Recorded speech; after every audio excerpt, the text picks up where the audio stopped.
Assalamualaikum and hello everyone. My name is Muhammad Farhan Rozamri and today I'm going to present my research findings. Can you imagine being a futsal player who has classes, assignment and exam but still manage to training almost every day? What keeps this player motivated to continue? This question has inspired my research, which is although motivation is one of the most important factors affecting sport performance, there is still limited research on the motivation level of university futsal players, especially in Malaysia. Therefore, my study aims to determine the level of intrinsic motivations, extrinsic motivations, and amotivations, as well as examine the relationship between these motivational factors. Next is, to conduct this study, I used quantitative survey designs. The participants were 40 registered futsal players, including both female and male athletes. To measure motivation, I used the Sport Motivation Scales 2, SMS-II, which is a validated questionnaire widely used in sports psychology. The responses were collected through a standardized survey and analyzed using SMS-27, where I performed descriptive and inferential statistical analysis. Now moving to the findings. First, intrinsic motivation recorded the highest mean score, which is of 5.55, which is classified as high. This means that most UPSI futsal players participate because they are genuinely enjoy playing futsal. Second is extrinsic motivation, also show a high level mean score of 4.8.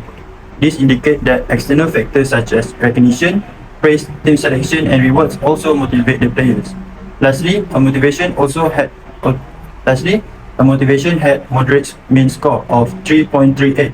This suggests that while some players occasionally experience reduced motivation or commitment, they remain reasonably engaged in the sport. I also examined the relationship between these variables.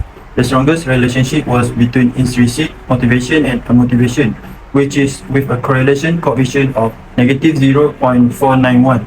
In simple terms, players who have stronger internal motivation are less likely to feel unmotivated or lose interest.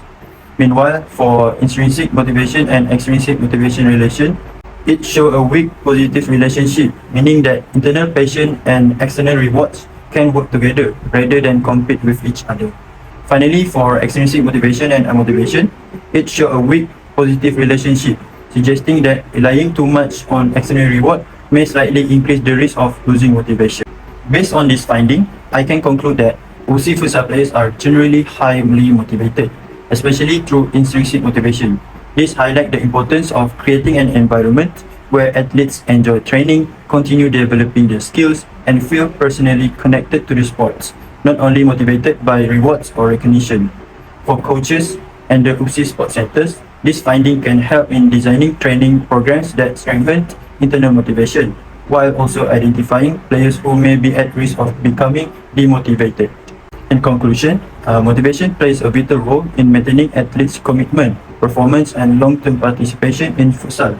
I hope this study contributes valuable information to sports psychology research and provides practical guidance for coaches, sport administration, and future researchers who wish to improve athlete motivation and university sports. That's all for me.